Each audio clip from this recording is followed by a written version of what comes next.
సిద్ధమూలిక పరిచయాలు YouTube channel అందరికీ నమస్కారం. హాయ్ ఫ్రెండ్స్, అందరికీ నమస్తే. నా పేరు కట్ట రమేష్, సిద్దిపేట జిల్లా. ఈ రోజున అడవికి వచ్చాము ఉదయాన్నే. ఈ మూలిక పేరు ఇరికి చెట్టు అంటారు. తెలంగాణ ప్రదేశంలో దీన్ని ఇరికి చెట్టు, బంకెరాకు చెట్టు, బంకెర పండ్ల చెట్టు, ఇరికి కూర పండ్ల చెట్టు అని అనేక రకాలుగా పిలుస్తూ ఉంటారు. ఇది బంక ఇరికి అని ఎందుకంటారంటే, బంక పండ్ల ఇరికి అని ఎందుకంటారంటే దీంట్లో గమ్ము ఉంటుంది. ఈ మాదిరిగా గమ్ము వస్తూ ఉంటుంది. ఈ మాదిరిగా గమ్ము వస్తూ ఉంటుంది. అందుకే దీన్ని బంక పండ్లు అంటారు, బంకెనెక్కర అంటారు. ఇలాగా బంకెనెక్కర అంటారు. ఇవి మన ప్రకృతి ప్రసాదించేటటువంటి కాయలు కనుక వీటిని మనం తినడానికి కోసమే భగవంతుడు మనకు సృష్టించాడు ఈ కాయలు.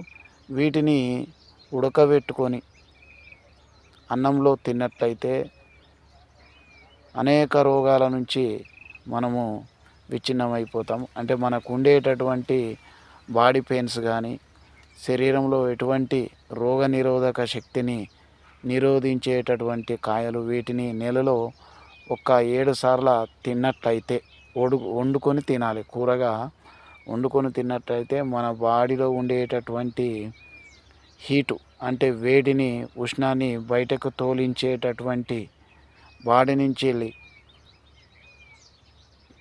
తోలేటటువంటి మూలిక ఇది. మన బాడీలో ఉండేటటువంటి ఉష్ణాన్ని కానీ, వేడిని కానీ నిరోధించే మూలిక ఏది ఉందంటే ఒక ఇరికి చెట్టు మాత్రమే ఉంది.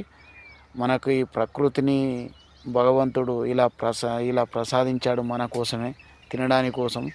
ఈ పండ్లు ఈ మాదిరిగా ఉంటాయి. వీటిని తినడం వలన ఎన్నో మేలు కలుగుతుంది. ఇవి ఇరికి పండ్లు, ఇరికి చెట్టు, బంకెర పండ్లు అనే అనేక రకాలుగా పిలుస్తారు. వీటి కాయలు ఈ మాదిరిగా ఉంటాయి. చూడండి.